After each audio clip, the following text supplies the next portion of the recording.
Ladies and gentlemen, boys and girls from around the world, I want to welcome you. Gruß in German. It's Nadabra in Ukraine, I believe. Good evening, everybody, and welcome to the Exceptional Conservative Show on the Exceptional Conservative Network. We are not ashamed of the good news of conservatism, for it is the power of liberation, first to the Republican and then the Socialists. I'm yours truly, the exceptional one, Ken McClinton. So glad to be with you tonight. Big night. This is SHR Media Night, baby. I want to thank them for carrying us live. Stackheads Radio returns from its slumber, its vacation, I believe. Tonight, college prices are so unfair for our safe place students. Is college now a Ferrari and a Ford pickup economy? We'll be talking with Professor Tawni in just a few from Eastern Michigan University. Also tonight, Lonnie Poindexter, the most handsome man in radio, joins us. That's in the second quarter. In the third quarter, we release the Kraken. Yes, Ralph J. Chittams joins us. And then finally, Shannon Wright takes center stage. At the very end of our program, we will be talking about a lot of things, including Flash. Condi Rice now says she doesn't remember holding a conversation with Hillary about email. Baby, it's getting ugly. Ugh!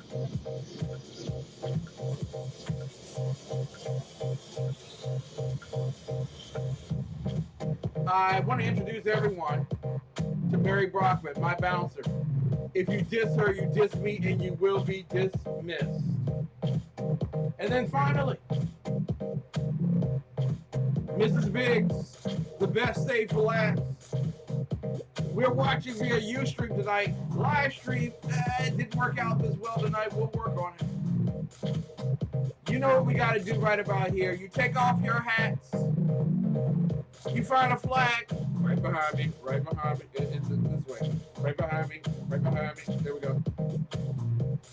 And you pledge allegiance to it. Let's get ready, baby. Big, big, big night.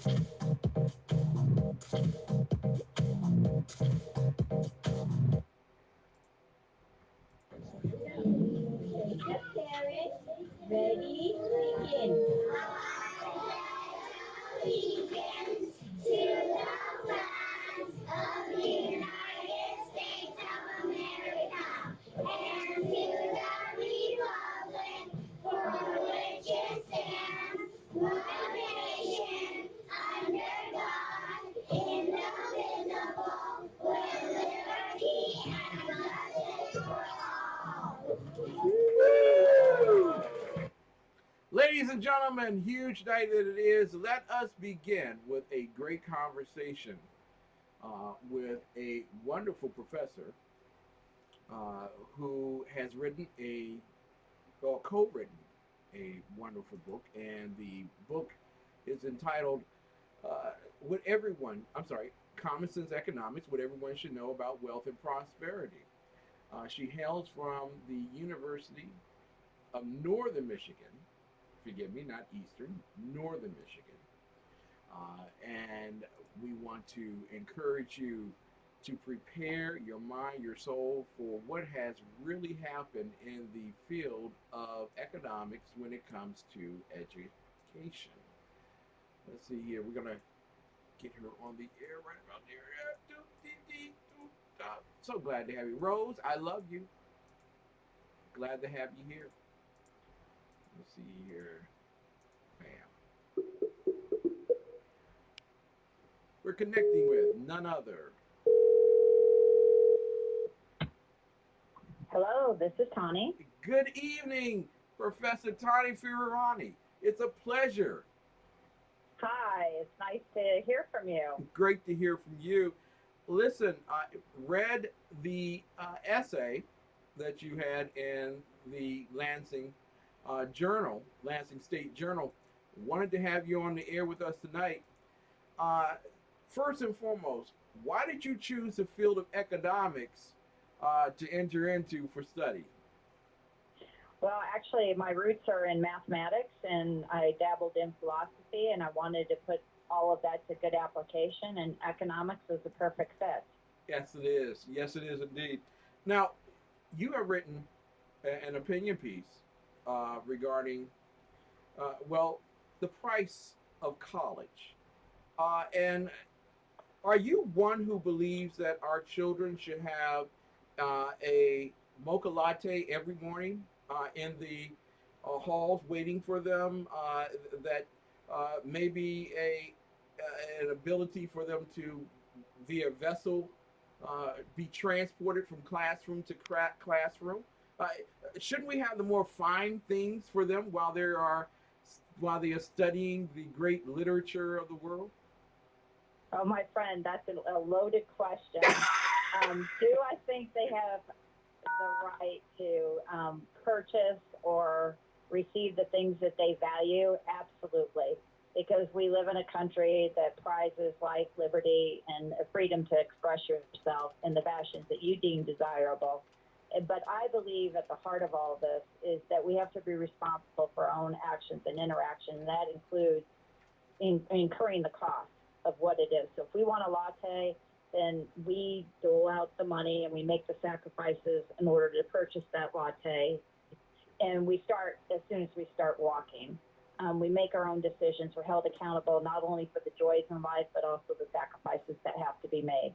Whoa, Professor, you ta- oh my God, you're talking about personal responsibility? We have two, or at least we had one presidential candidate and another who accepted the challenge. Free tuition. Shouldn't colleges just give away free tuition to students?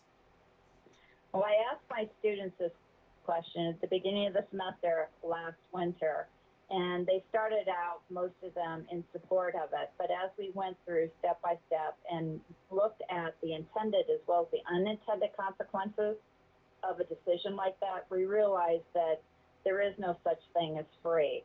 And by offering a free college education, what we're doing down the road is we're diluting the quality of the college experience.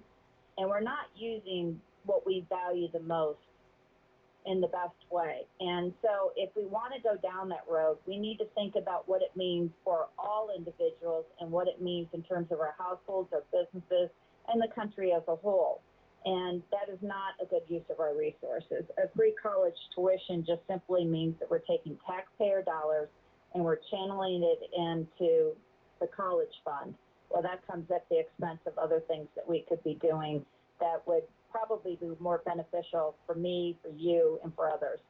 Now, we've been told over the past 4 decades, as we talked with Professor Tawni Ferrarini, forgive me, I apologize. Uh, That's okay. Just think of tortellini. You Tortellini. won't have a problem. Thank you for your kindness, uh, Professor Tawni. In in a sense, we've been told over the past 4 or 5 decades now that every American needs a college education. That college education is the salvation. That every child should go to college, and because every child should go to college, it should be affordable. Uh, what say you? Does every child need to go to college? Well, let's peel back the onion. When you go back to the era in which you refer, 40, 50 years ago, we had a very different lifestyle. And today, our lifestyle is filled with what people would consider luxury goods if you go back 40 or 50 years. Yes. College students 40 or 50 years ago would not be driving around in their relatively new cars, living in residence halls versus dorms, having lattes instead of a cup of coffee. They would be working part-time while going to school, and they wouldn't be taking up the tremendous debt that we find that they're taking out today.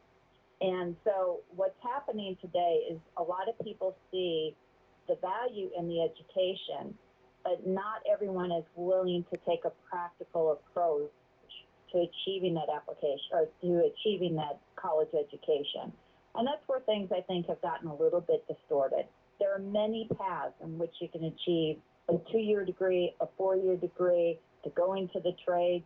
Right now, associate's degrees in some fields are earning higher wages, experiencing better benefits than those people who are with 4-year degrees in sociology, some of the other bachelor degree areas.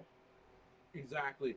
Now, you write if a recent high school graduate accepts a full-time job paying $15 an hour, $30,000 will flow into their household within 50 weeks.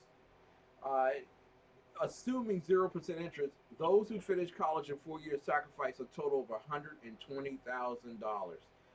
Uh, Realistically, uh, do we really want our young people to believe that putting off income today is than better in achieving their economic and academic successes?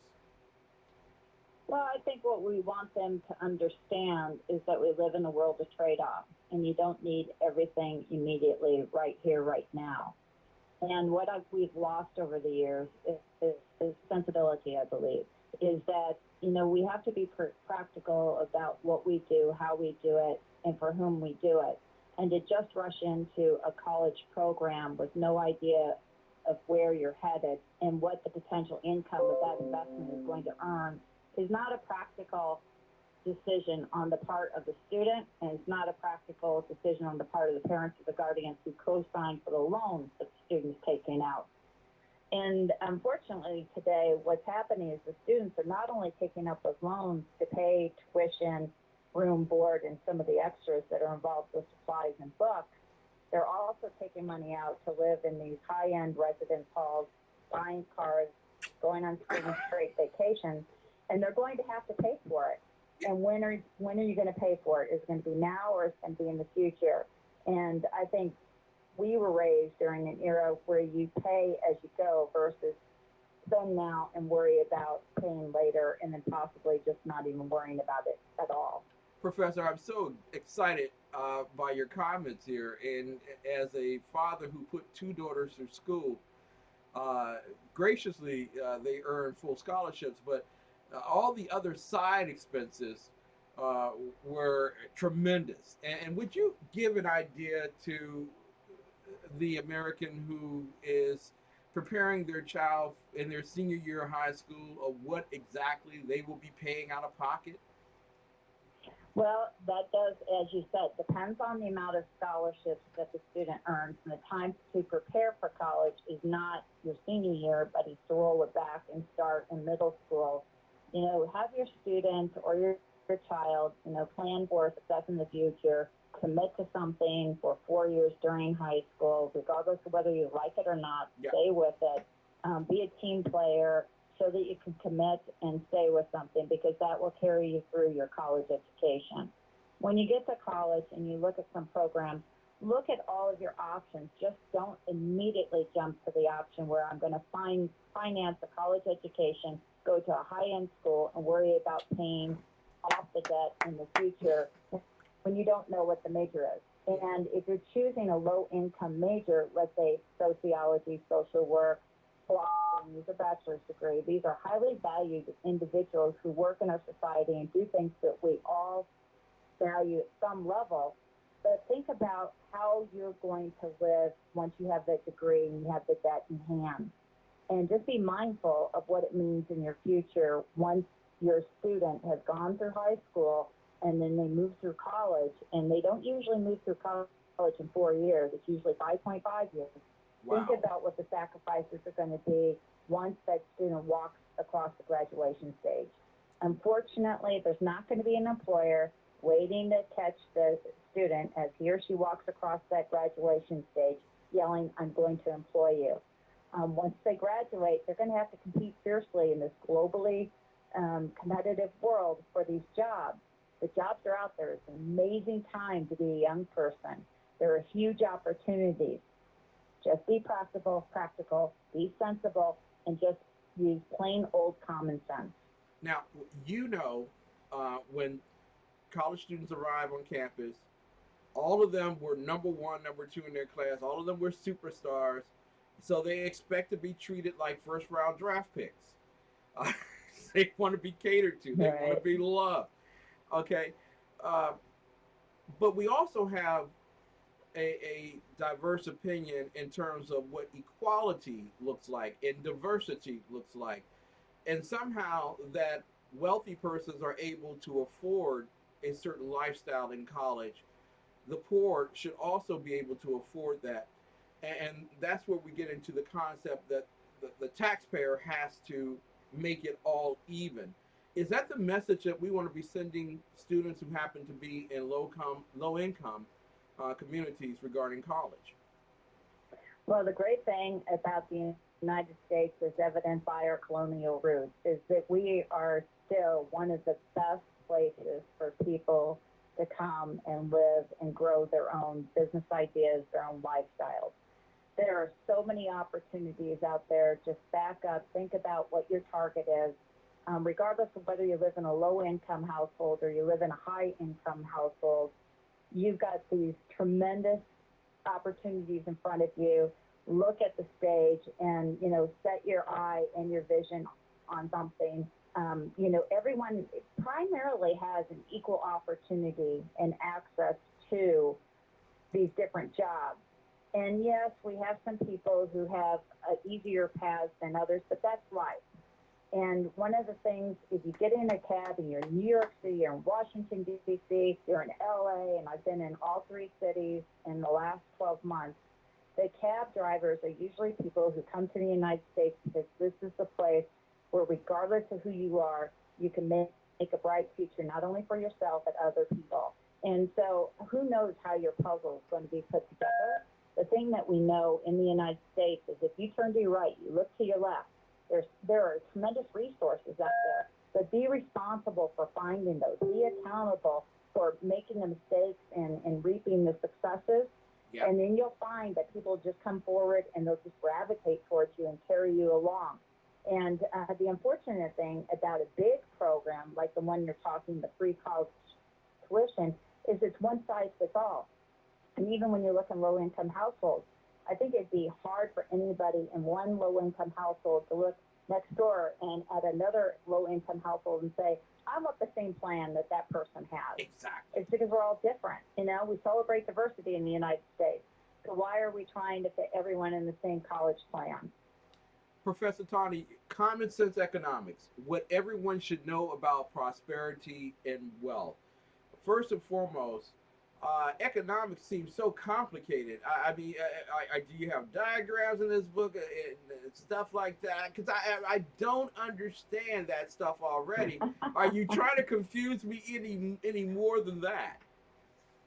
Well, our hope is, and our wish is that people will go out and just pick up a copy of it. We have been very deliberate in limiting the number of pages as well as restricting the amount of econ jargon that we use, the heavy, heavy jargon. Yeah. So you'll see one graph in there, one set of graphs, and that's supply and demand because supply and demand kind of rules the roost. But we understand people are going to sit around a kitchen table or at a coffee shop and talk about supply and demand graphs. So what we do is we really bring out and tease out the reasoning. Because when you look at it in sets of two, you look at benefits relative to cost, and that's it. You look at the visible versus the invisible. All of this just becomes a natural conversation. And you're just not immediately going to the answer or the policy or the solution that fits you. You always have in mind what others' views are, and you kind of look at things relative to each other. So, we have a group of people out there who want free college tuition. Well, let's step back and understand what that means and the sacrifices that we'll have to make and what it means for us as individuals who are living in households who at the bottom or at the bottom and at the end of the day, we want to make ourselves better off, but we want to bring our families and our communities along with us. How can we best do that? And that's at home. It's not in DC. It's not at the state level. It's right in our homes and in our businesses. Now, Professor, just one other question. I thank you so much for being with us tonight. And we have your book on our front page of the Exceptional Conservative Show. what you're co-authoring it with a number of others. Common Sense Economics, what everyone should know about prosperity and wealth. There is no longer an excuse for us not to watch the business channels, not to pick up the business section of the newspaper and understand the concepts and how they impact us on a daily basis. But in closing here, there are two politicians who uniquely, because of the largesse of their support, have the ear of America about becoming president of the United States.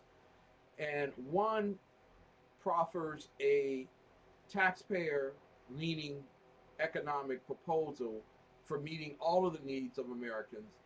The other one buoys his proposal on some tax support, but generally a supply oriented economy. If you could explain for individuals who are listening in urban America which one is better for them, I really would appreciate it. Well, and I'm not trying to move around the question, but honestly, I think that's a personal answer that each person who's listening is going to have to present and kind of mull over in their mind. And the reason is that when you say you're going to be using taxpayer dollars to do anything, whether it's everyone who's paying taxes or they're not paying taxes, or the people who are wealthy that are paying the highest percentage of taxes, what you're doing is you're shifting responsibility to someone else to hold people accountable for what's happening into the home or inside the home and what's happening at the business level. And people are going to make mistakes. And the more distance we have between what happens in our home and in our businesses, the greater the possibility of making mistakes is. And everyone could be really good people. But think about it. Do you want somebody who's on the hill making the decisions for you in your household or in your business when they don't know what happens on a daily basis? And by the time they get the message of what's happening on a daily basis, chances are the problem that you brought to their ears or to their attention has already changed the dynamics of the situation and has shifted, and the list goes on. And so all of that noise is going to continue to hover over us. And the goal of us writing this book and presenting it, the new release is 2016, June 14th, is that we want to help people understand the political craziness of today. Yes. And regardless of where people fall on either side of the aisle, you can explain what's happening if you understand the economics of the political machine that's in front of us. And it has never been a heavier machine. Government has expanded, and it's reached into all parts of our lives. And so our hope is that people will pick up the book, they'll better understand what's happening at the political level, but more importantly, they'll understand how to assume more responsibility at the individual level so that they can make decisions one at a time to achieve a better way of life while bringing other people with them, and everyone achieves financial security. Those decisions are made with the individual. They're not made at a distance in the federal government. Professor Tawni Ferrarini, it is such a great pleasure to have you on the air with us tonight. Sam M. Cohodas, professor of economics at Northern Michigan University and co-author of Common Sense Economics, What Everyone Should Know About Wealth and Prosperity. Thank you so much. We look forward to having you back on very soon. My hope is that the listeners, if they don't go out and grab the book, which I hope they do, is they go to commonsenseeconomic.com. There are a series of podcasts there. And if you want to know just a little bit about what we're talking about there, it's free, no money cost. And let's have some fun understanding the craziness. And at the end of the day, let's make the world a better place, starting with things inside of our own homes. Terrific. We will put that in our chat roll for everyone to know, Common Sense Economics. And so you can get the testing going very quickly. Thank you so much. We really appreciate you. Hey, everyone, have a great evening. And thank you from Marquette, Michigan. Bye-bye. Bye-bye. See you later. Thank you. You're welcome, Professor Tawni. She's just simply awesome. And we will have her back, Common Sense Economics.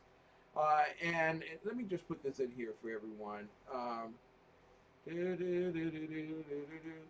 Because the people I bring on my program, I'm well, we want to sell their books, of course. We want them, but we want to make certain that you have access to the best thinkers, the most brilliant people in the world, so that, gosh darn it, you're not dependent on what the mainstream media is telling you to do. I mean, I want free minds, free thinkers, and rich people.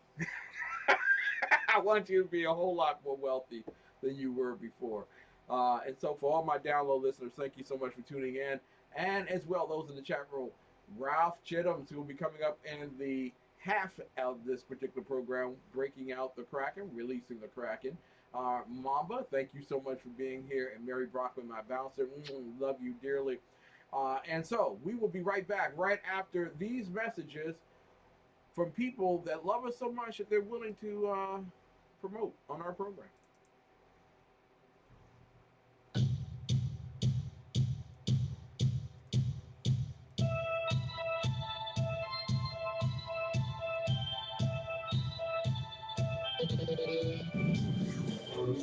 Hey, it's Jersey Joe, or the Reaver, Common Sense. You can catch me every Wednesday night, 8 p.m. Eastern Standard Time on shrmedia.com. That's every Wednesday night, 8 p.m. Eastern Standard Time, shrmedia.com.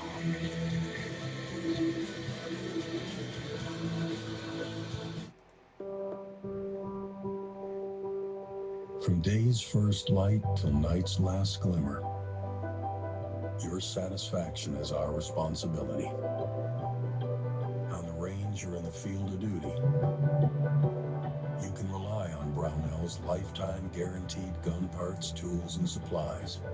Anytime, any place. It's how we've done business since 1939. Brownell's.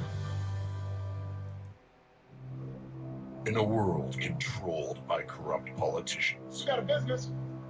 You didn't build that.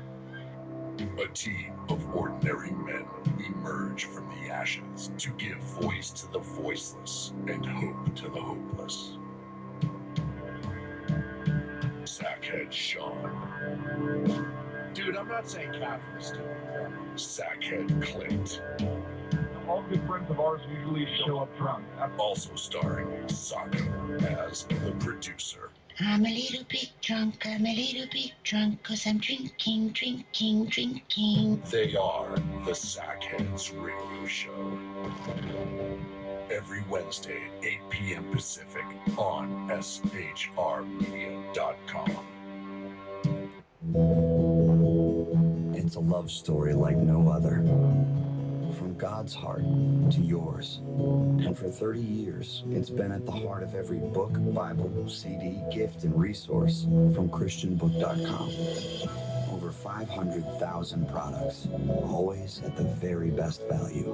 ChristianBook.com. Everything Christian. Because it's our story, too.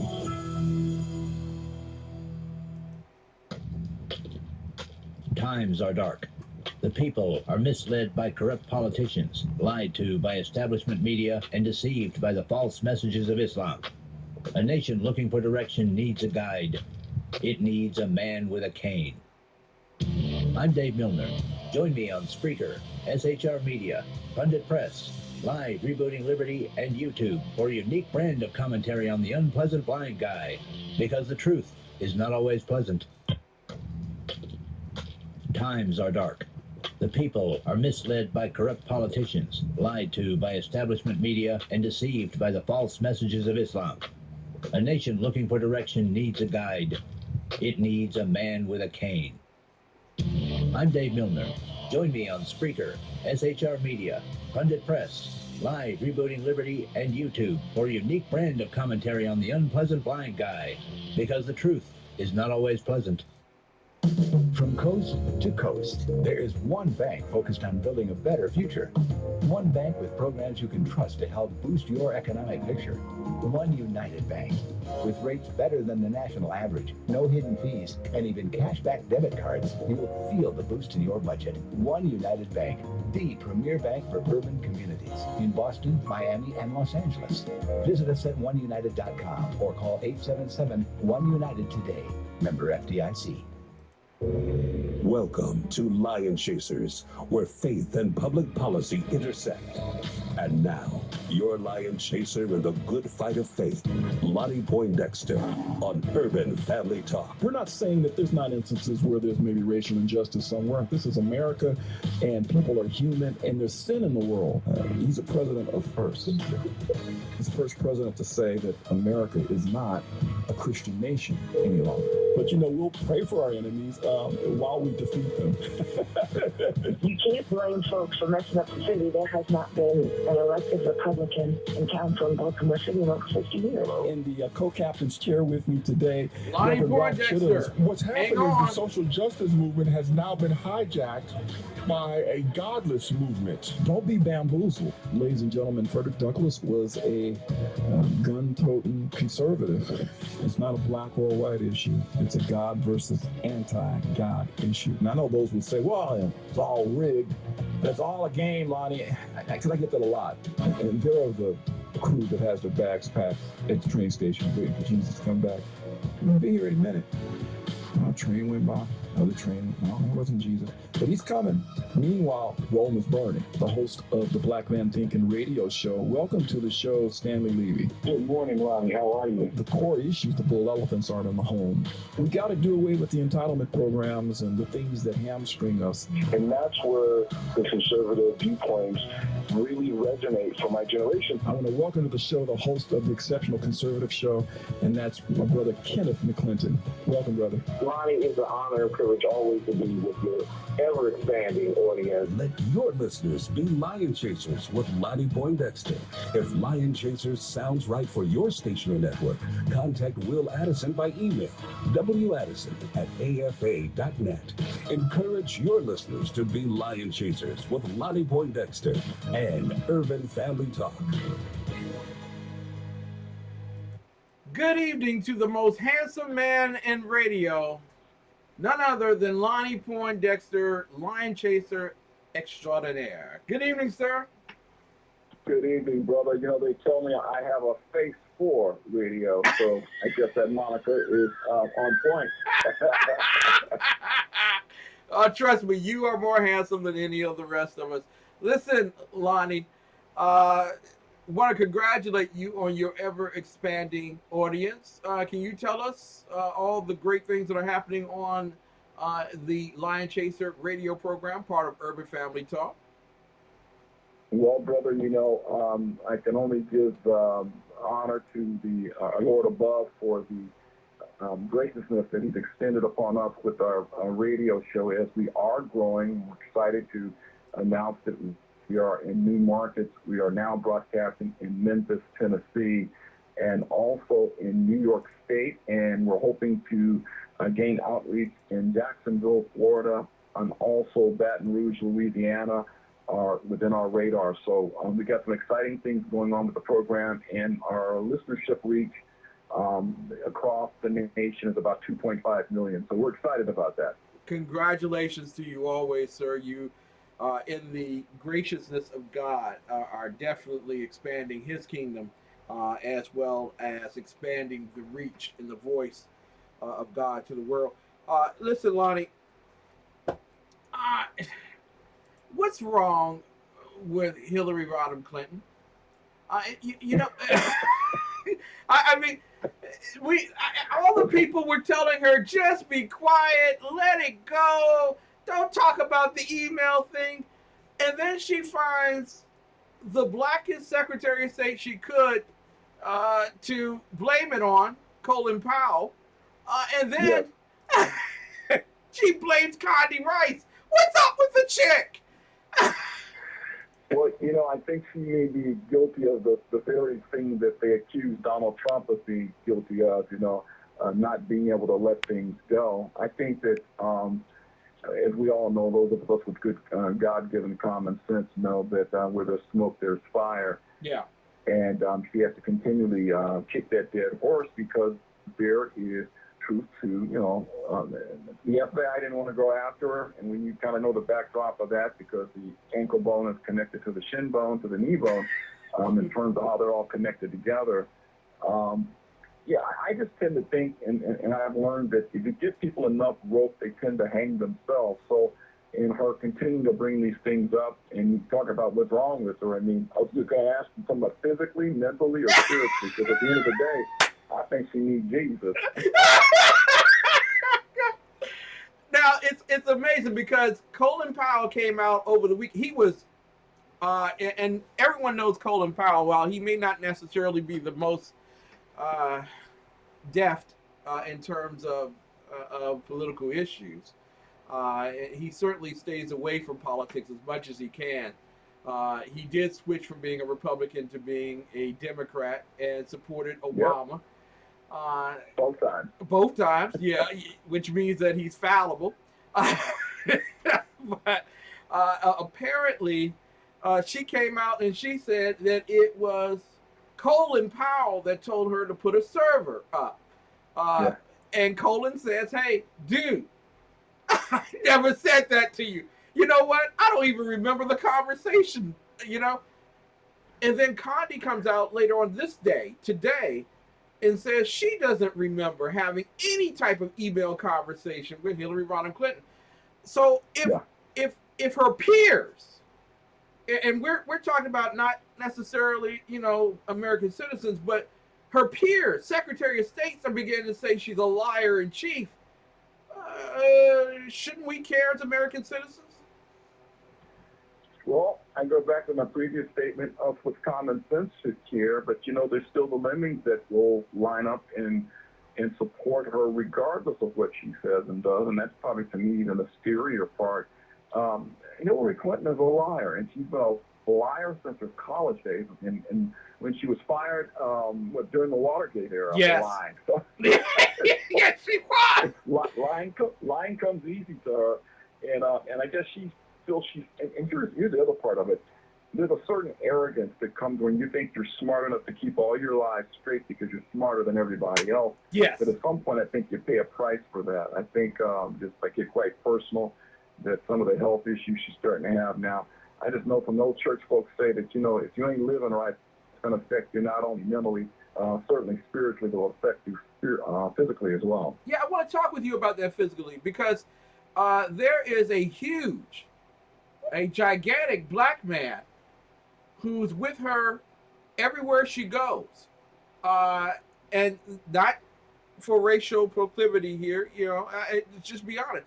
Everyone thought the guy was part of the Secret Service, that he was, you know, a huge guy, but he isn't. He's her personal protector, and he carries an EpiPen with him. Yeah. Now, everyone's saying that Hillary is perfectly healthy for the job, but it has come out that she uses an EpiPen, and that she does have some health issues, as you mentioned in your previous commentary.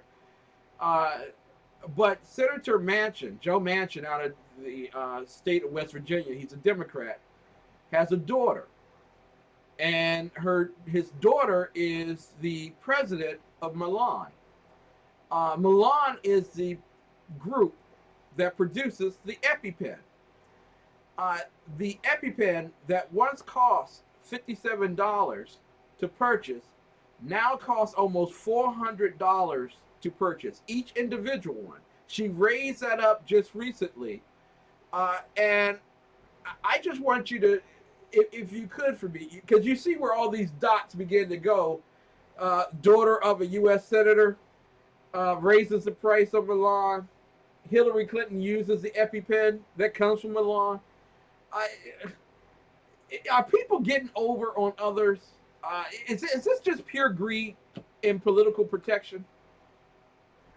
Well, you know, one of the things that we learn, and I know you're very familiar with this, is that those who have the liberal worldview is they love to tout that they're for the little guy. We're about where everybody gets a fair shake, the doctrine of tolerance and inclusion.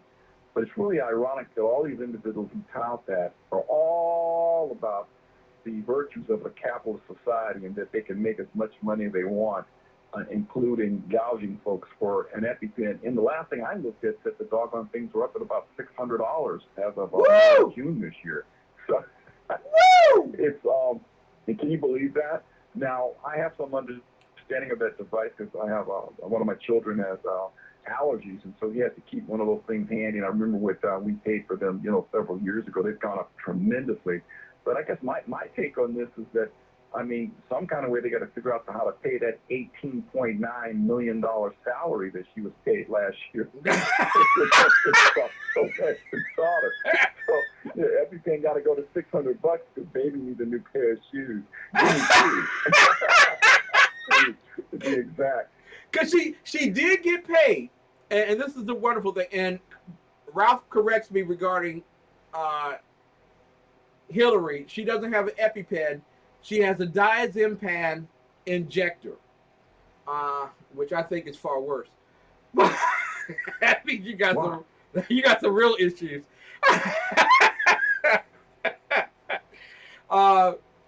But she was promised an increase of 60% of her salary if she got the approval for the increase of the EpiPen. And she got it. And she got paid. And she is a supporter of not only her father, Joe Manchin, in West Virginia, but also Hillary Rodham Clinton. These are things that they accuse us of as Republicans and conservatives. Was there any comment from Hillary on this? Any pushback? I haven't seen a comment because she won't hold a press conference. How many months? It's been almost a year since she's had a press conference. So. No comment here. We're talking with Lonnie Poindexter, the host, the extraordinary host of Lionchaser Radio and Urban Family Talk, and he gives me the great pleasure of coming on his program. Well, actually, he doesn't give me the great pleasure. I actually kick down the door on Fridays right before in front of his studio. And before security can get there, I can do a whole hour.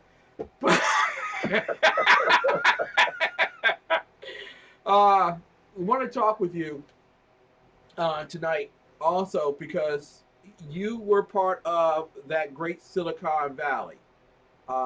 And you are an immense intellectual in the field of technology. Apple is about to be hit big by the European Commission because they're accusing Apple of doing what Donald Trump says they did. Take a sweetheart deal to move their headquarters to Ireland. And now they are about to be taxed $19 billion by the European Commission. And I thought, what's $19 billion amongst friends? Socialist friends, right? They're all socialists, right? Yeah. Yeah. Except when it comes to making that money.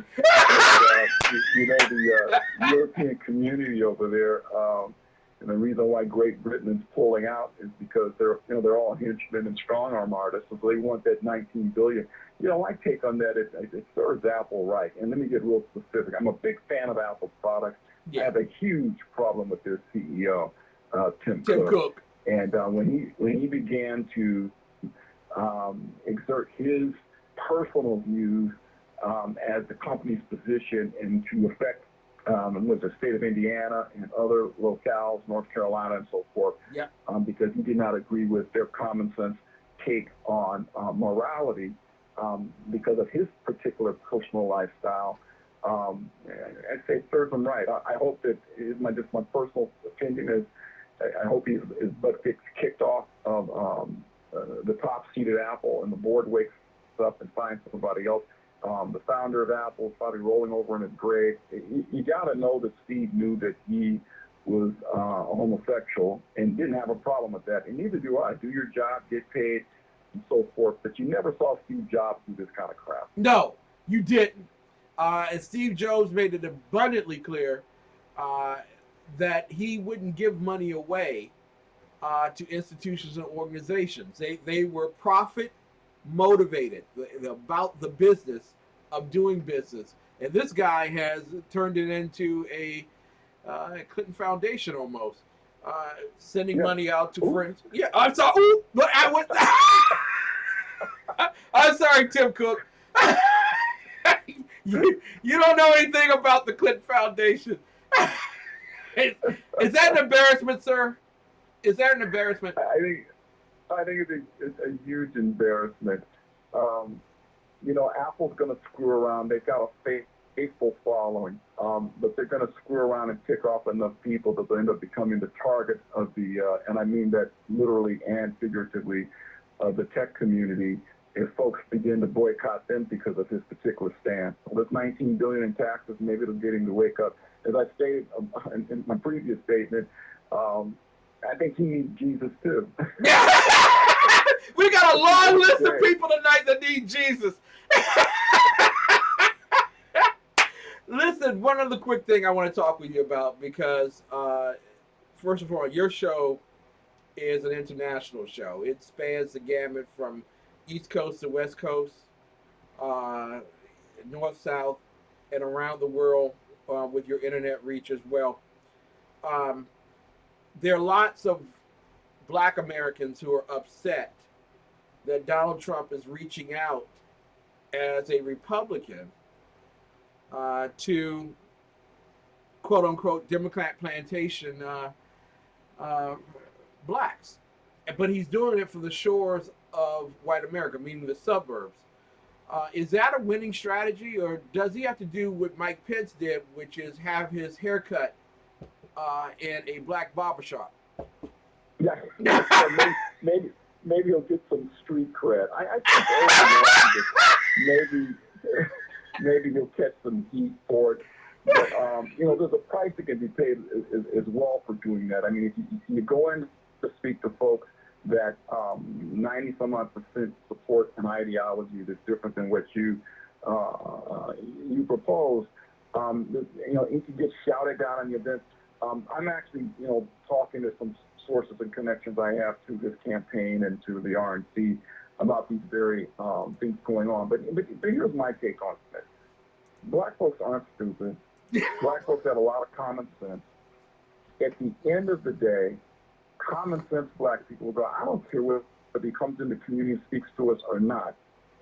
If he can help me to live in an environment where I can find a job, where I can find employment, where I can take care of my family, where I can not worry about somebody blowing my brains out if I go to the convenience store, or blowing up the bus I'm on or the train I'm on or the plane I'm on because some folks from another country who come here unvetted want to do us harm, I'll cast a vote for him, even though he didn't come in my community. And here's the deal. Since when is the NAACP relevant in being the final arbiter in the affairs of Black America? They've been irrelevant for 30, 40 years. But is it offensive to you because you're Black and people accuse me of also being Black? But is really? It really? Yeah. I had no idea. I thought they took your Black card. I know they did. They took mine. But is it offensive that Black pundits come on the air like Shamu or Ibu or Jamu Green? I'm sorry, I have to get her name right. And they are offended that Donald Trump is reaching out to Blacks in the community. Is there a sense of ownership by the Democrats regarding the Black vote? I think that's exactly what you hit the nail on the head in speaking about. It's almost like I had someone in social media, actually someone I grew up with from the West Coast, who argued with me. He's a flaming liberal. And he had the nerve to try to scold someone that was in my network who happened to be white, who was commenting on Black issues.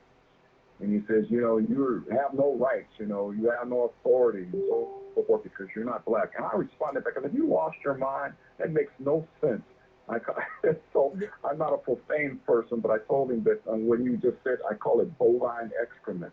But my point being that certainly anyone with a modicum of common sense can speak on any issue if it's relevant. And then the quote I use, that says, Daniel Patrick Moynihan predicted the implosion of the black community back during the early 70s, late 60s, and God rest his soul, he was right on point with everything that's taking place today, and he was a white Irish Catholic, and he was a Democrat.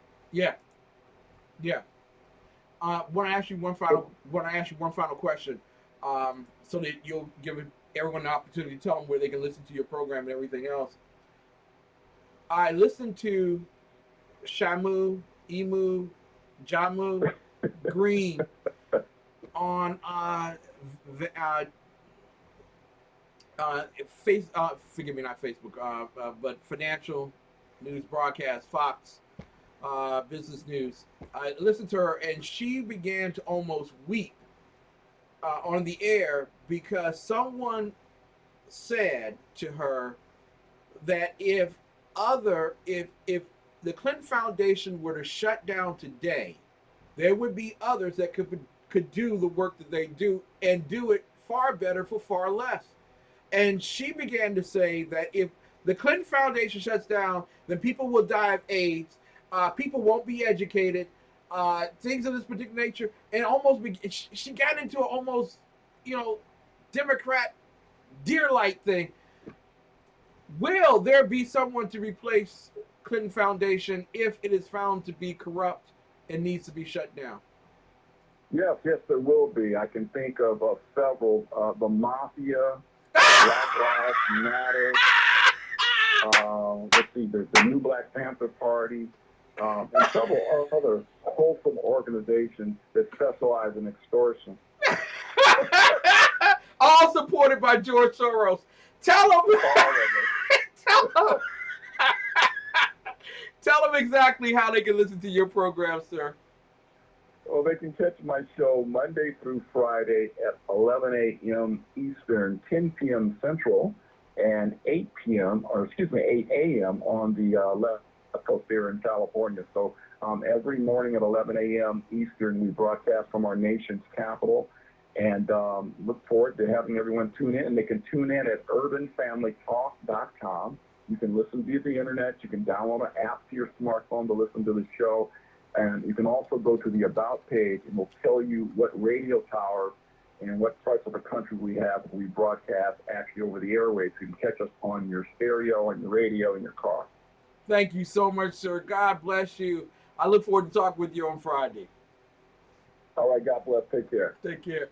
Lonnie Poindexter, Extraordinaire, Lionchaser, the chairman of the board of Lionchasers, indeed, and certainly Urban Family Talk. Make certain that you listen to it tomorrow morning and every morning from 11 to 1. Listen, we'll be right back with more of the best of Urban Conservative Talk that can be heard live on Sackheads Radio Network, live on High Plains Pundit Media, and recast on, tomorrow morning at 2 a.m. on the Liberty Channel for Red Nation Rising.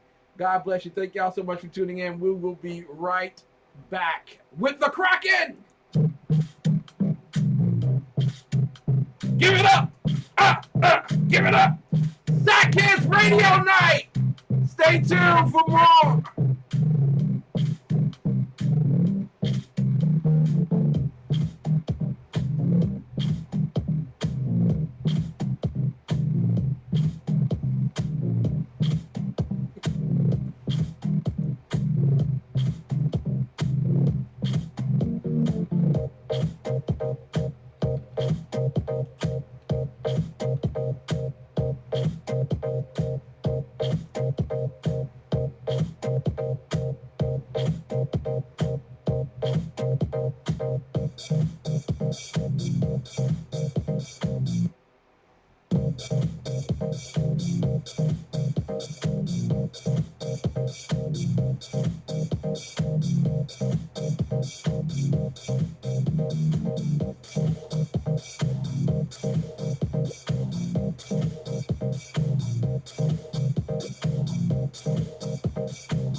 Michelle? Michelle, where are you? When you suddenly don't know where your child is, nothing else matters but finding out fast. In this case, there's no need for a panicked search. Michelle's mother has just dialed her Amber Alert GPS number. Within 30 seconds, the Amber Alert GPS technology will locate the unit her child carries and display a map on her cell phone showing her exact location. She's at her friend Michaela's house. I'll call her there. Keep your child safe. Put your mind at ease. Call 888-334-3958 or go to www.amberalertgps.com to order Amber Alert GPS for your family now.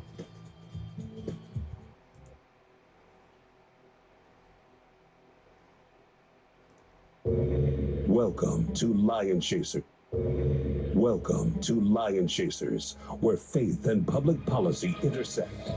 And now, your Lionchaser in the good fight of faith, Lonnie Poindexter, on Urban Family Talk. We're not saying that there's not instances where there's maybe racial injustice somewhere. This is America, and people are human, and there's sin in the world. He's a president of first. He's the first president to say that America is not a Christian nation any longer. But, we'll pray for our enemies while we defeat them. You can't blame folks for messing up the city. There has not been an elected Republican in council in Baltimore City in over 50 years. In the co-captain's chair with me today, Reverend Ralph Chittams. What's happened is the social justice movement has now been hijacked by a godless movement. Don't be bamboozled. Ladies and gentlemen, Frederick Douglass was a gun-toting conservative. It's not a black or a white issue. It's a God versus anti-God issue. And I know those would say, well, it's all rigged. That's all a game, Lonnie. Because I get that a lot. And they're the crew that has their bags packed at the train station waiting for Jesus to come back. We'll be here in a minute. One train went by, another train went by. No, it wasn't Jesus. But he's coming. Meanwhile, Rome is burning. The host of the Black Man Thinking radio show. Welcome to the show, Stanley Levy. Good morning, Lonnie. How are you? The core issues, the bull elephants aren't in the home. We got to do away with the entitlement programs and the things that hamstring us. And that's where the conservative viewpoints really resonate for my generation. I want to welcome to the show the host of the Exceptional Conservative Show, and that's my brother Kenneth McClinton. Welcome, brother. Lonnie, it's an honor and privilege always to be with your ever-expanding audience. Let your listeners be Lion Chasers with Lonnie Poindexter. If Lion Chasers sounds right for your station or network, contact Will Addison by email, waddison@afa.net. Encourage your listeners to be Lion Chasers with Lonnie Poindexter and Urban Family Talk. Ladies and gentlemen, I welcome you back to the Exceptional Conservative Show on the Exceptional Conservative Network, TECN. We are certainly not ashamed of the good news of conservatism, for it is the power of liberation, first to the Republican and then the Socialists. You know what time it is, people. You've been waiting a whole week for this. I've been waiting a whole week for this. It is the time. I know this is normally what happens. Everyone says that they're going to join me in opening the gate. And then I turn around and there's no one else there. They're all on the sidelines watching, and I have to open the gate. Well, okay. I'm going to open the gate now, and we are going to release the Kraken. Now, I hope that you all signed the forms that took away my liability for doing so. If you didn't, please see Mama in the chat room. We released the Kraken. Yes, Ralph. Ralph J. Chittams Sr. Good evening, sir. Good evening. Welcome to the Kraken Zone. We release him. Look out. Yes, beware all liberals and foolish Republicans. There you go. There you go, indeed. Mary's in the chat room saying, release the Kraken. Release the Kraken. All right, superstar. First and foremost, we all love you and thank God for you being on One News with Mr. Ascot himself. It's interesting. No one pisses him off like you do, man. Good job. No, you're right about that. I tighten them up. Every time I'm on the show, somebody gets ticked off. Oh, congratulations, man. You are the man for it. Listen, I was talking just a few seconds ago with, a little more than a few seconds ago, a few minutes ago, with Lonnie Poindexter about the Condi colon. Oh, I'm sorry, I'm not supposed to say colon. colon, and Hillary triangle. And that somewhere there's a breach. Somewhere, two people who happen to be black Secretary of States don't remember a conversation with Hillary Rodham Clinton. Is this more the plantation politics at the root?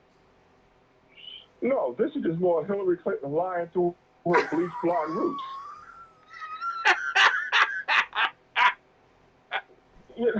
No, now, if you look at the entire story regarding what Secretary of State Colin Powell was supposed to have said to her, he said to her that he used a private email account for non-classified emails, but all classified emails, he used the official account that was set up for him as Secretary of State. Now, nowhere in that statement did he tell her to set up a private server in her bathroom next to her roll of toilet paper. Now, but Kraken, Kraken, but couldn't that have been code for set up a server? You know, he's a military genius and everything. That could have been code, right? Look, if you're going to devolve this conversation into conspiracy theories, let's go and have some fun with some good ones.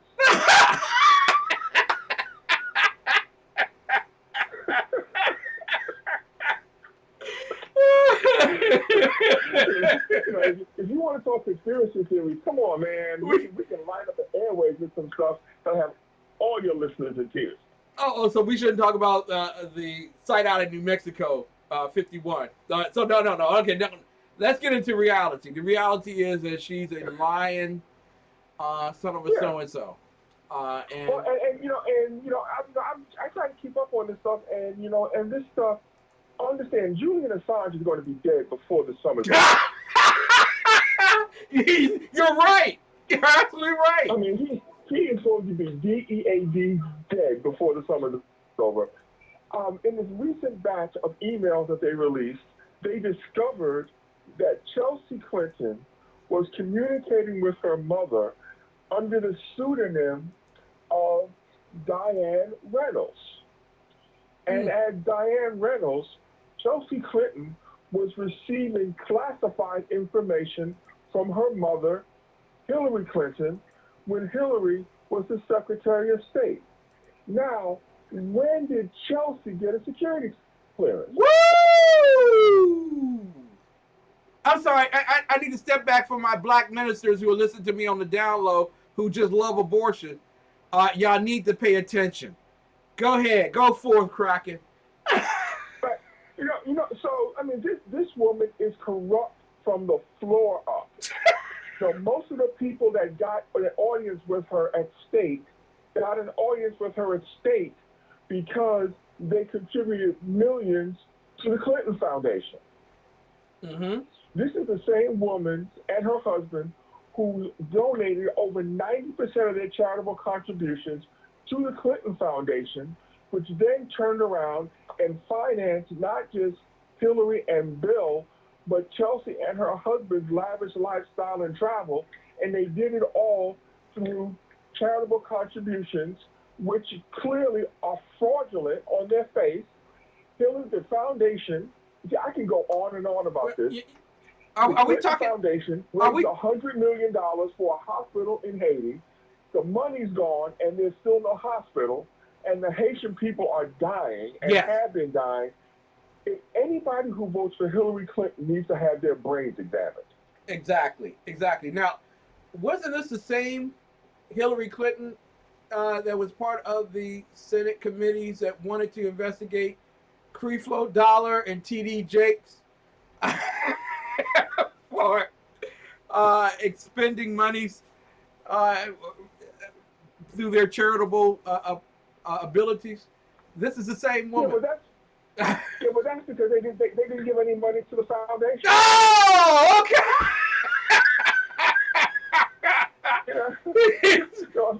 A few dollars to the foundation cures all evils and ills.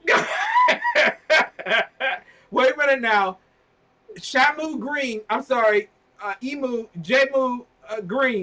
on Fox Business News says that if the Clinton Foundation shuts down, poor people will starve. Medical care won't get to where it needs. The AIDS, people will die of AIDS. Without the Clinton Foundation, life itself cannot exist. Do you believe that, sir? Do you also believe that if Planned Parenthood is shut down, women won't be able to get health care? Yeah. Yes, I do, sir. Yes, I do. Well, then you're a man I need to know. I have a bridge I need to show you. But their pundits seem like they're in a cult of the Clinton. Wait a minute. Am I onto something here? Are the Clintons a cult? I don't know. It must be a cult because everybody who crosses them winds up dead. It's kind of like Jim Jones. Go ahead, Kraken. But look at the alphabet city of all the news networks. I finally figured out what they all stand for. CNN, of course, is the Clinton News Network. Yep. ABC always backs Clinton. Yep. CBS is the Clinton Broadcasting Service. Yep. NBC is nobody but Clinton. Come on. It's ridiculous. They might be a cult. They just might be a cult. Stronger than ISIS. No, I mean, this whole thing with Hillary Clinton and this campaign and what her family is doing to our country transcends race. Yeah. And these Democrats are so myopic. Donald Trump doesn't want to talk to black audiences. Okay, look, I don't care if Donald Trump talks to black audiences or not. These fool Democrats have been talking to black audiences for the past 50 years, and all they've been doing is blowing smoke up people's body parts and not producing anything that they promised. So I don't need Donald Trump to make a pilgrimage to a black audience because that's what Democrats have been doing for 50 years. What I need you to do is get in the office and implement policies that are going to benefit the United States so that, as Lonnie says, we don't have to be the biggest ship in the harbor. We just need to make sure that we're the tide that raises all the ships. There you go. We have released the Kraken tonight. Ralph J. Chittams Sr. is with us tonight. Want to move to some DC stuff. Because, all right, we got some download DC listeners. Actually, a quarter of my listening audience is Washington, D.C., but they better put on a seatbelt. Yeah, no, not even a quarter of them are Republicans in D.C. So you know what I'm saying? That people are listening to us on the download. They want to know what the Kraken thinks about the fact that Kathy Lanier, former police chief, or current police chief until the council approves the new one. Kathy Lanier is stepping down and headed to the NFL to take over their security the security. Yeah, right. and Newsham has taken charge now, Pete Newsham, over at C Street. So what say you, sir? I'm glad they made an interim because that means they probably won't make him chief. Oh, we just started. Let him stay interim. The next chief of police for Washington, D.C. should be Assistant Chief of Police Robert Conti. Now, why Robert Conti? End of discussion. Why Robert Conti? First, Robert Conti, he's the current assistant chief. He has worked his entire career here in the District of Columbia. He's been a commander in 7D. He's been a commander he's been a commander in 6D. He's been a commander over in 1st District. He's been a commander at Special Operations. He's come up through the ranks. He's a people person. Mm-hmm. He's the type of police officer that understands community policing, that in order to police, you have to, one, know the neighborhood that you're in, but then he also understands that if somebody does something wrong, there are just some folks that need to get locked up. Wait a minute. Wait a minute. Now that's a strike against them going before the city council, because the city council doesn't want to lock up anybody. That's because the city council knows they should be locked up. For malfeasance, misfeasance, they all need to be locked up. But no, I've had dealings with this gentleman for a number of years, and he's a man of integrity. Yeah. He's a man of faith. He's a man of honesty. In every command structure that he has ever been placed, all of the officers respect him for his fairness, but they also know that if they screw up, he is not afraid to put his size 13 foot where the sun don't shine. So, Assistant Chief of Police Robert J. Conti III should be the next Chief of Police of Metropolitan Police Department here in the District of Columbia. And I'm going to make it my point to make sure that the powers that be hear from me, and hopefully I can get a number of other citizens in D.C.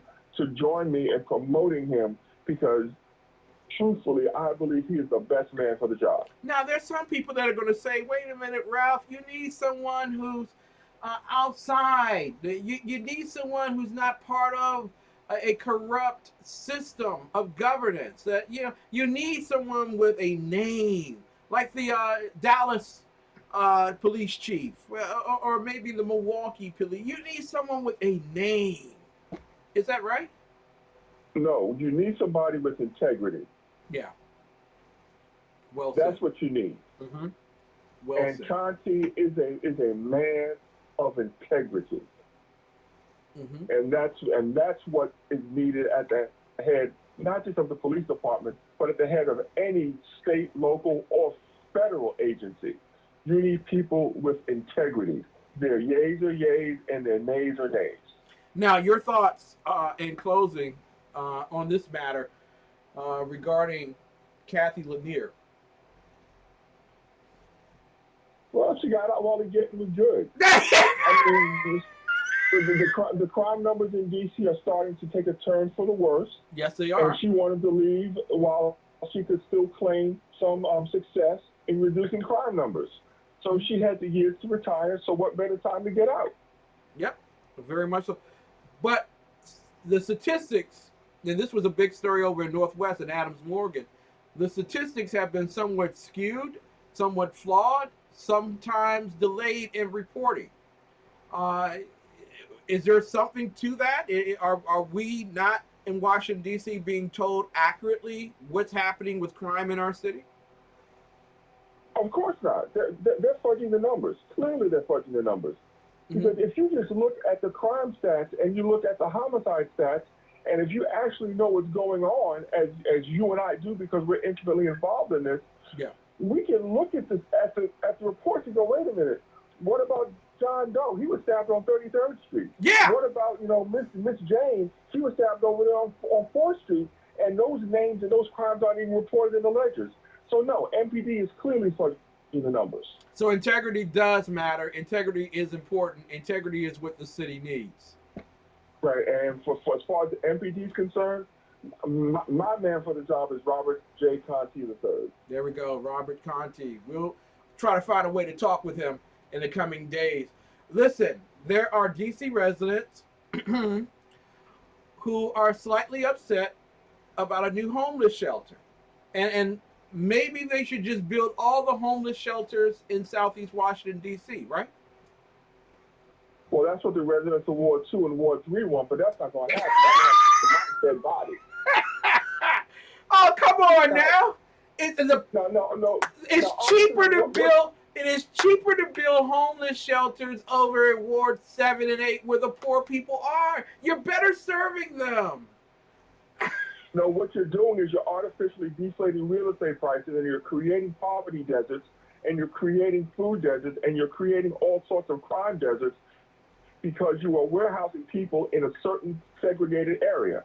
So if that's what you want to do, then just admit you're trying to establish apartheid here in Washington, D.C., and we can just call it a day. Well, we already got the genocide. Why not the apartheid? Well, you got a point there, my brother. But no, I just love how that calculus, though. I mean, there is an issue because the mayor and the council didn't go to the advisory neighborhood commissions and seek their input in where these shelters are going to be located. And that's the technical point that's being used by these residents in Ward 3 in their lawsuit. But understand very clearly, the crux of the problem is they don't want shelters in their wards, period. They want all of them east of the river. And truthfully, Ward 7 and Ward 8 already have too many social services buildings relative to our population, and they need to be spread out throughout the city. So but if they think that they're going to build another shelter over here in Ward 7 before they break ground for a shelter in Ward 3, understand the Kraken is coming. All right, that's what we're talking about. But wait a minute. There may be an opportunity for a shelter over at Ward 2 and 3, but wait a minute. Wasn't it Mendelson who said that Bowser can't have her way on the homeless shelter thing? Why not pay developers thousands of dollars, tens of thousands of dollars per month to house homeless people in Wards 1, 2, and 3? That makes sense, doesn't it? Well, no, it didn't make sense because the people that Muriel Bowser was going to use to build those shelters were her campaign contributors, so this was just nothing more than pay-to-play politics. And what Mendelson said was, we already have district building stock that's empty that we can use to house homeless people throughout the city, and we can do it at a fraction of the cost that Muriel was willing to pay the developers. Well, when Mendelson did that, Muriel Bowser proved just how much of a lady she was, and she smooth cussed his behind out up one side and down the other in the halls of the Wilson building. I want everyone to know, and the Kraken knows this as well, pay to play is serious here in DC. It is a very serious. Oh my God! It's no longer a sport. But understand, it's not just pay to play is going to exist. Yeah. At the local level, wherever you have one party that has been in control for any extended period of time. Yeah. So understand what I'm saying here. In D.C., yeah, it's the Democrats. Yeah, in Baltimore, it's the Democrats. But if you go to a city where the Republicans have been in control for 50 years, I guarantee you there's going to be pay-to-pay politics there as well. This isn't about partisanship. This is just about party and power. There you go. Now, finally, and I think we can leave on this particular note, a very joyful note. The DC police were able to recover a fire truck that was taken from a park. Well, actually, it was a fire truck. Well, no, they weren't able to recover it because it has been taken to the recycling center and it has been smashed. Now, who would steal a play fire truck from a park in Washington, D.C.? Nobody stole the fire truck. But see, this is another example in D.C. of how inept the agencies are, where one agency doesn't talk to another.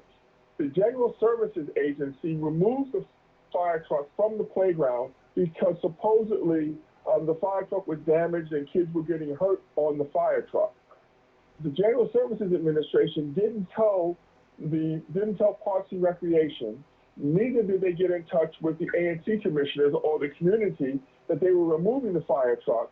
So they just came in, took the fire truck out. Nobody knew where the fire truck was.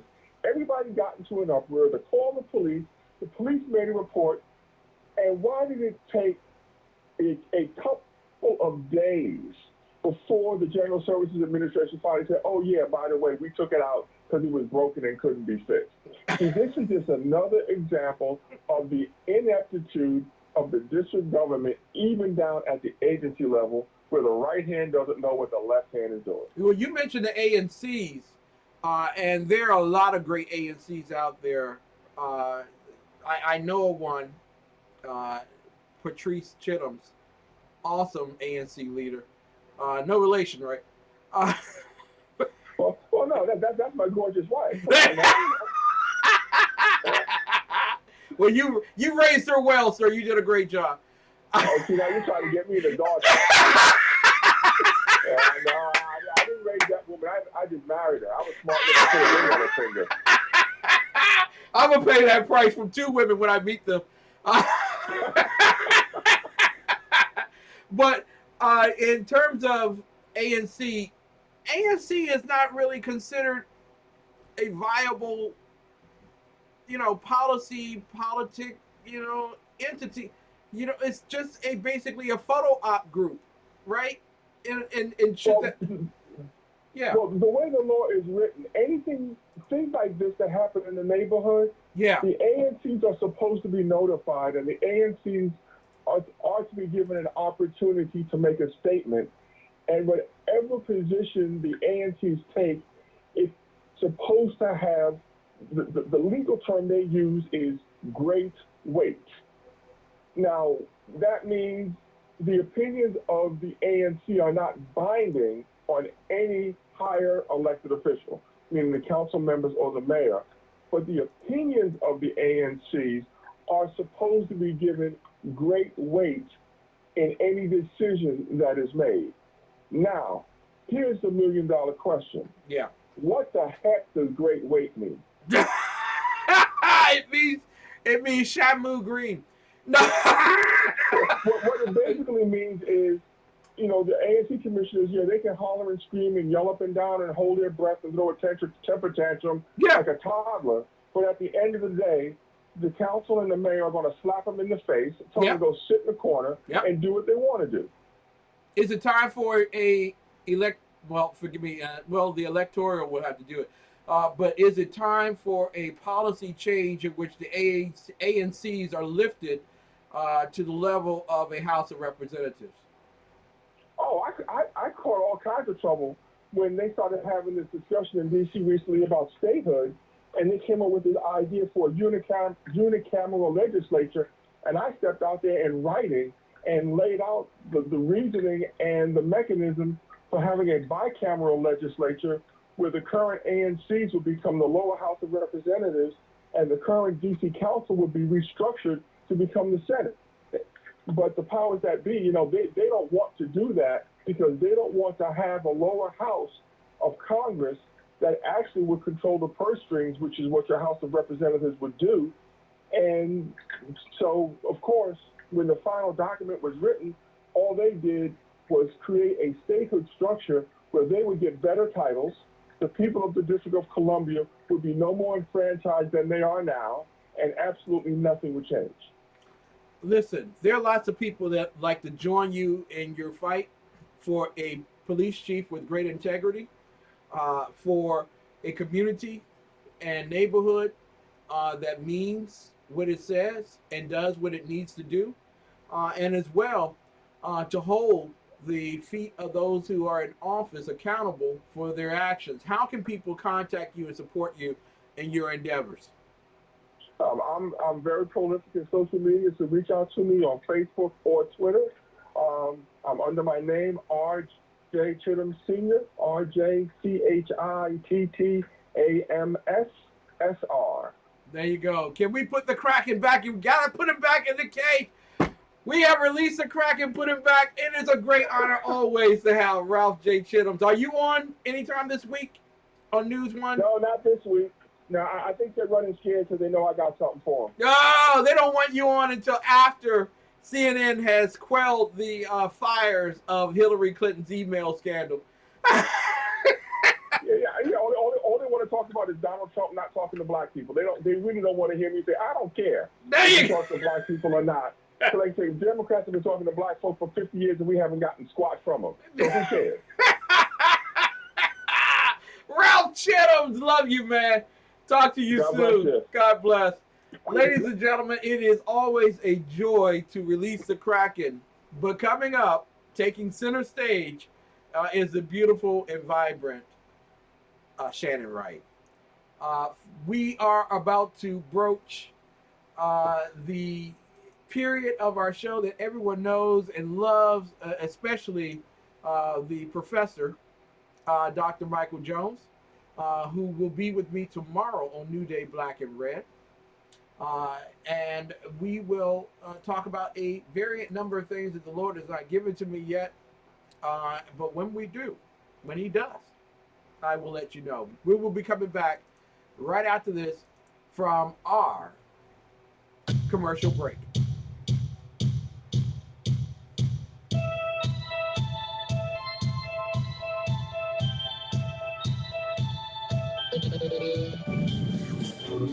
Hey, it's Jersey Joe, the Reaver, Common Sense. You can catch me every Wednesday night, 8 p.m. Eastern Standard Time on SHRmedia.com. That's every Wednesday night, 8 p.m. Eastern Standard Time, SHRmedia.com.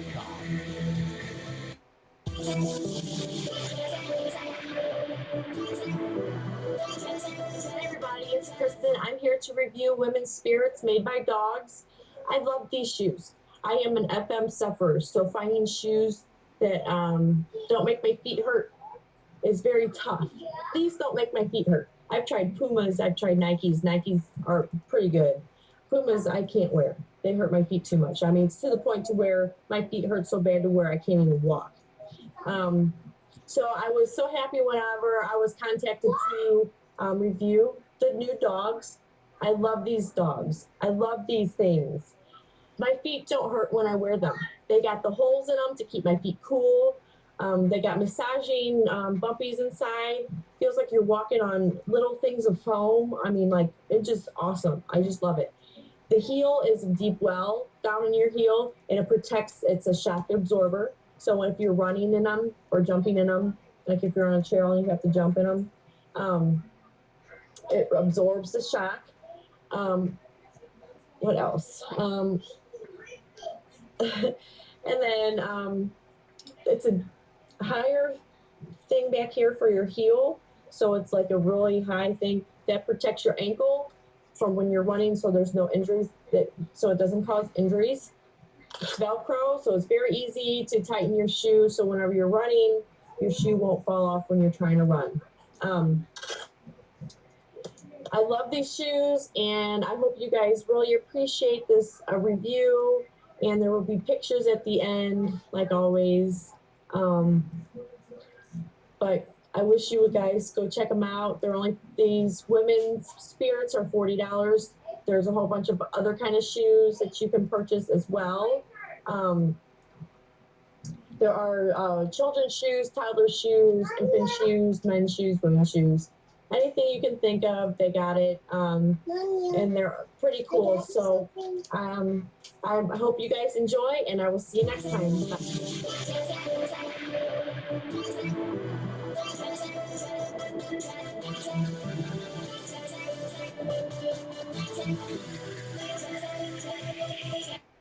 So what do you think about ebooks? Maybe you've never read an ebook before, but you're considering giving it a try. Or maybe you've been reluctant to try ebooks because you don't want to buy another expensive electronic device. Or maybe you already enjoy ebooks, but you haven't been able to find titles from your favorite Christian authors. Whatever your situation, ChristianBook.com has the solution.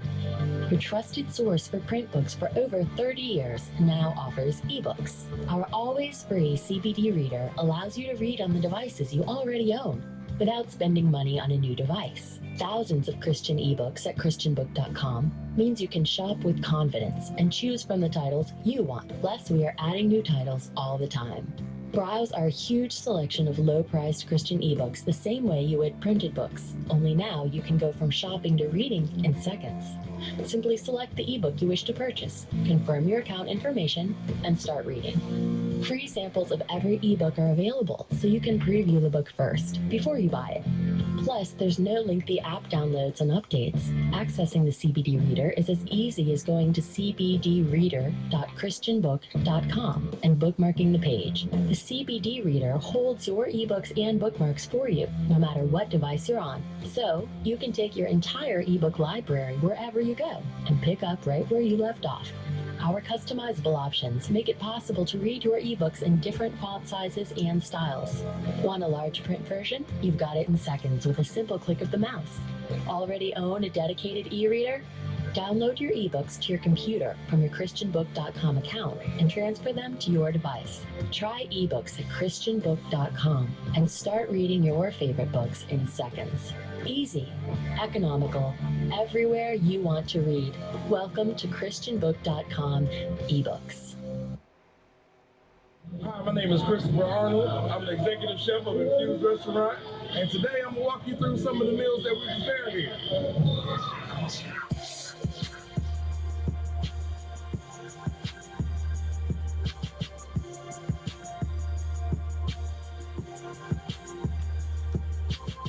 So we're making a pizza. We use fresh Italian sausage.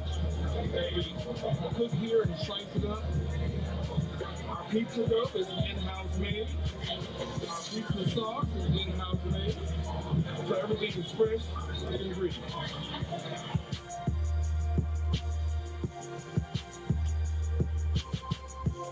This is our Thai curry chicken. The sauce is made with coconut milk and the Thai red curry. It is juicy chicken thighs as well as some mixed vegetables, served with jasmine rice and pita bread. So now we're going to prepare our famous blackened tilapia and grits, our fish and grits on the menu.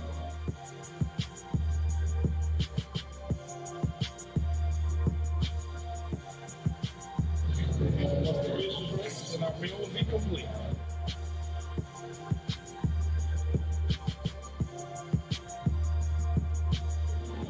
Let me tell you about our infused beef burger. When we kick the spice up just a little bit with our infused sauce, we start off with 80-20 USDA ground chuck ham patty burgers, like half a pound of burger, and we're gonna grill it to perfection. After I flip the burger, we add the sauce and let it cook on until it mixes a little bit.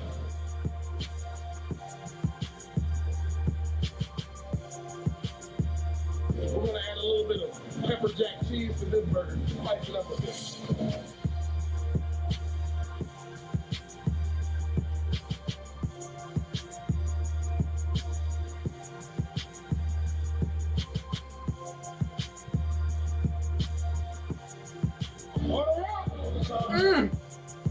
Baby, all you need to do this weekend is order the exceptional one. 6339 Allentown Road, Temple Hills, Maryland. It is none other than the best restaurant in Washington. If you want a delicious burger, you know what I'm saying? Make you want to kiss yourself. That's how good that burger is. Double beef burger, double the bacon. It is the exceptional one. And it is at Infused Restaurant. Go there, 6339 Allentown Road, Temple Hills, Maryland. Make it your dining pleasure.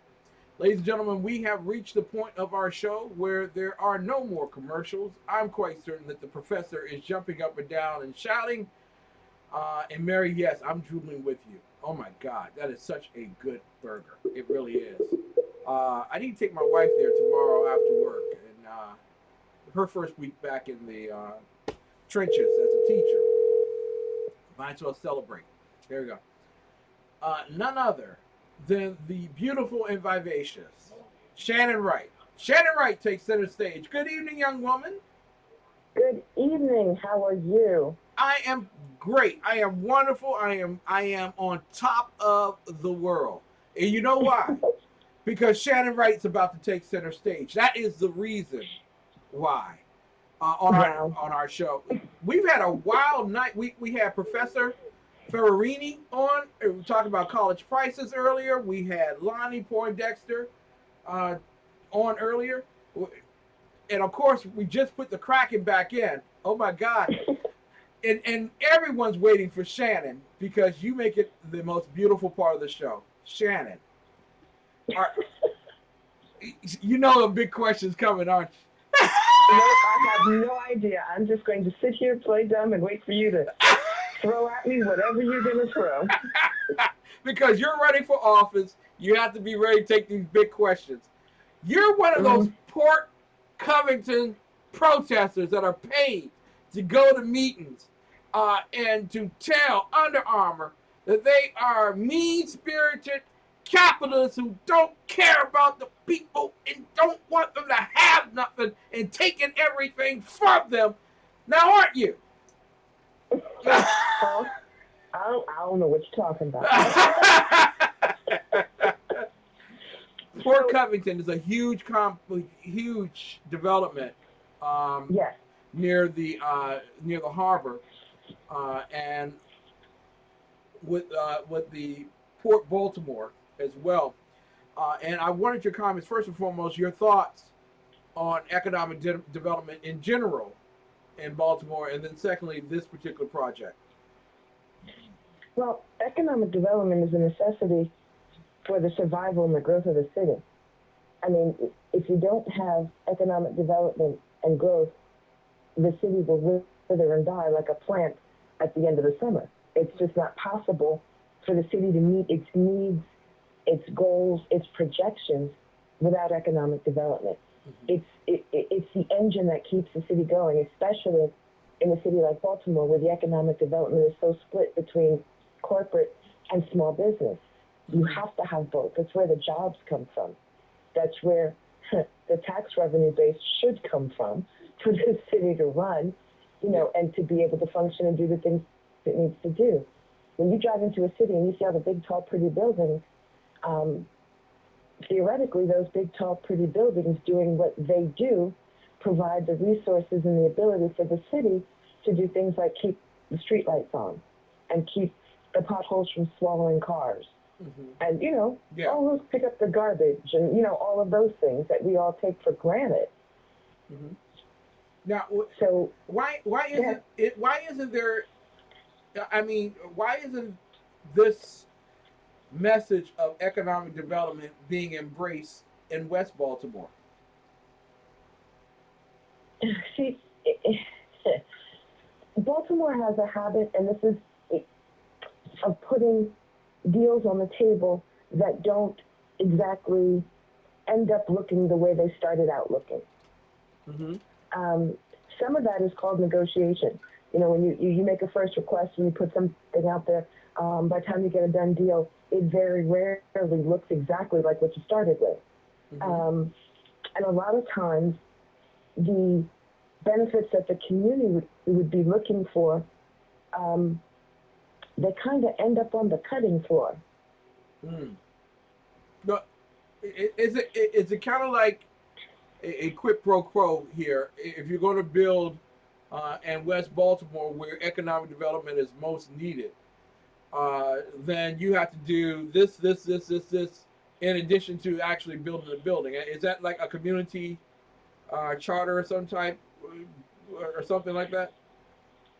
Well, I mean, there are certain laws on the books that if you're doing depending on the size and the scope of the development project, and whether it uses all private funds or a private-public partnership, there are laws to things that need to be included. Mm-hmm. And there are, in Baltimore, many times when those deals look to find the exclusionary clauses to be able to get out of doing things that do not help the bottom line. Okay. So a lot of the economic development that's being done is in East Baltimore, the harbor, and the port. And individuals in those communities have very high incomes. They have great status, influence, and things of that particular nature. Why is it necessary for them to make a community agreement? Why can't they just build and encourage growth throughout the entire city? Well, I mean, there's nothing to say that you can't. Yeah. Especially when you're building on your own land using your own money. So that's where we get with Port Covington here. So here I am with this question at Port Covington. Mm-hmm. Why isn't Port Covington reaching out to poor black people in poor black organizations and community groups and who dwell in Baltimore, who will thrive in Baltimore if they get jobs in that particular region? Why is it Port Covington doing that?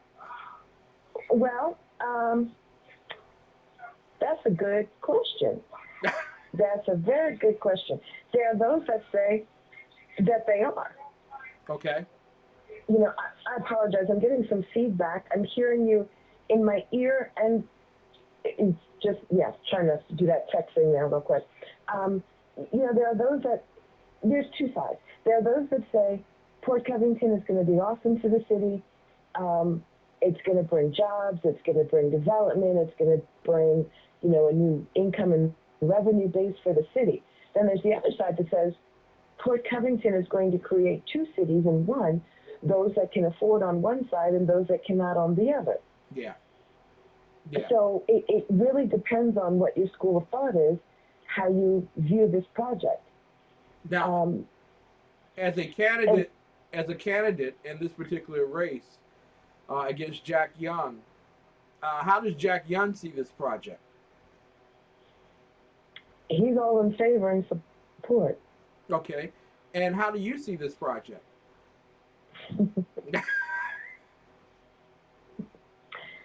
Well, that's an interesting question. I ask the tough questions. Yeah, you do. You have insider information, so that makes it a little unfair, but people are just supposed to be fair. So, in general, development is a good thing. Like I said in the beginning, you know, it's how a city grows. It's how a city survives. The bad thing is when the city doesn't really reap the benefits that it should, so that it makes it not necessarily as an appealing deal for the city as it is for the developer. Now, Ken, as you well know, had a chance to meet with one of the senior vice presidents at Sagamore Development last week to ask some questions. I got some answers, and it actually gave me a few more questions, which will be answered shortly. But for me, the verdict is still out, and I say that simply because if the development, well, there's a couple of different ways to look at it. For me, as a candidate, if the development is something that's good for the city, why does it appear that so much of the city is against it? In recent polls, 61% of those people polled were against Port Covington the way it is currently written. 61%.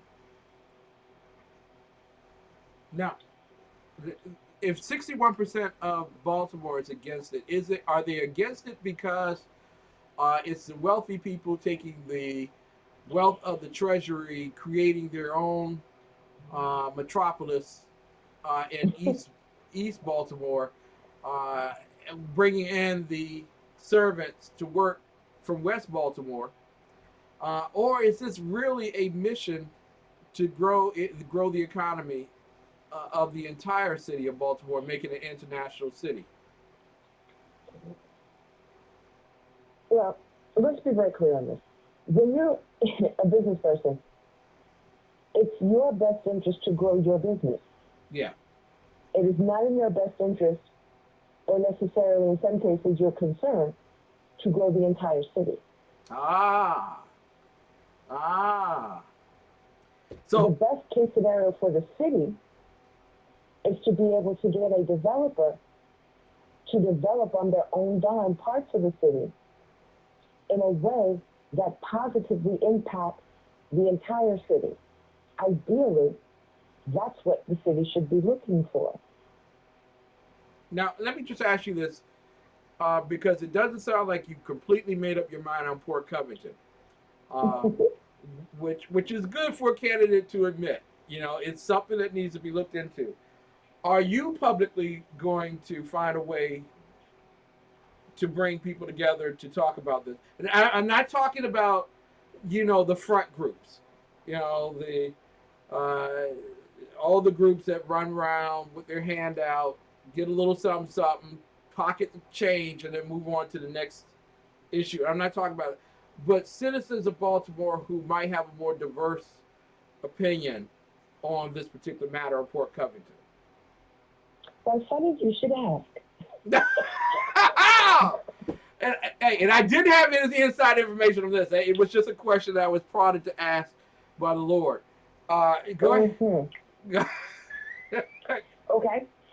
So September 7th, 4:30 p.m., the location will be finalized within the next 24 hours or so.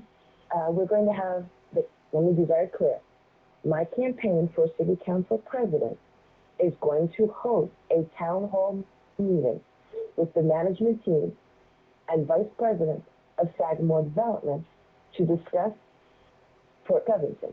Mm-hmm. Now, there are folks that tell me that's significant, and to me it's not. It's a no-brainer. Yeah. The significance to other folks comes in that they have not heard nor seen any of Baltimore City's current elected officials and representatives have any such meeting that's open to the public. There are hearings at City Hall. Yeah. But there have not been enough forums where folks could actually come in and ask questions. Now, we're finalizing the location simply because there are some extras that really need to be included.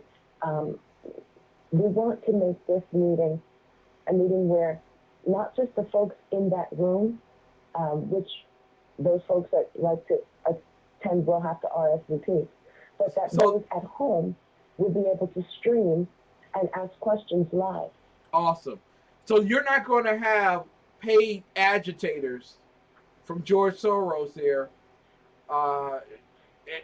I know a lot of people in Baltimore and DC would be offended by my question here, but it's the truth.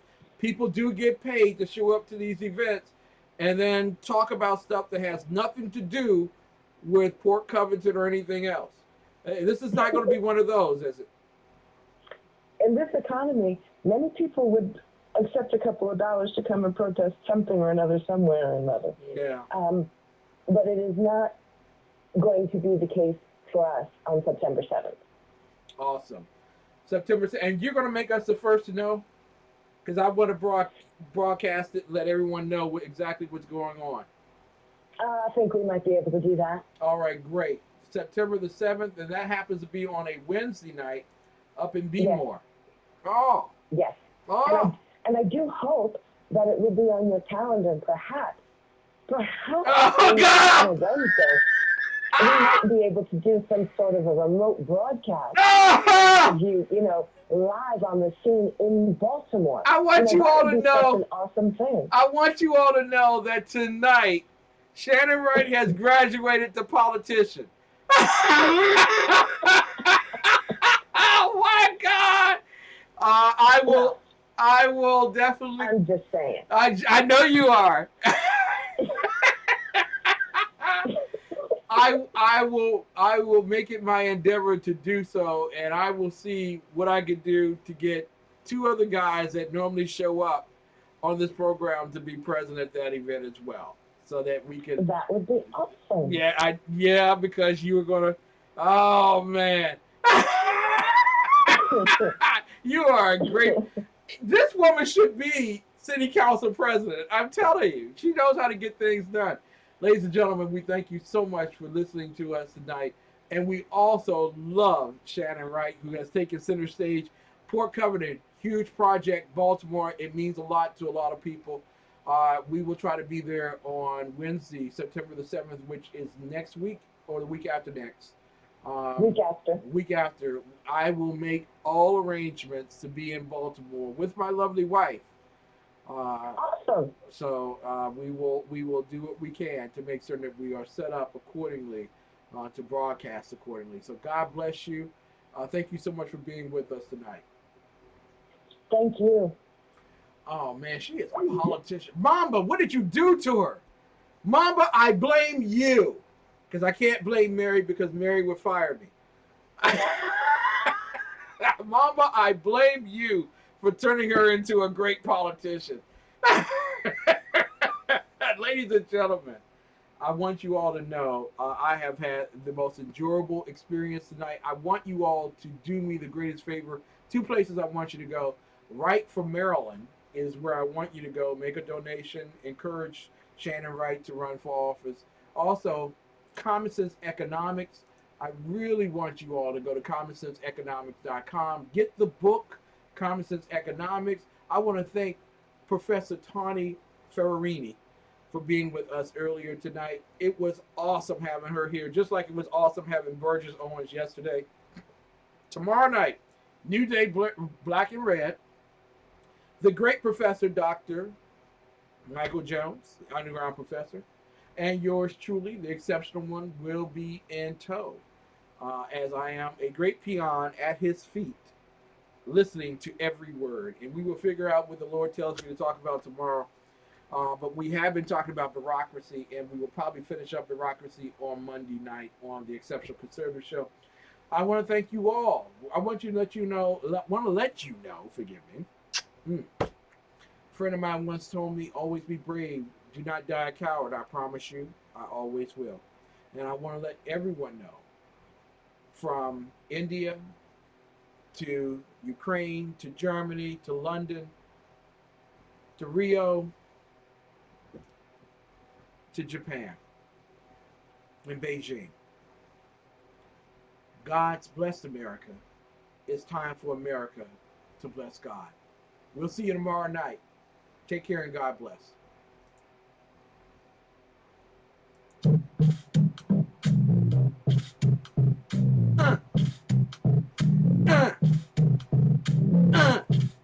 You make this conservative thing look good. Ah!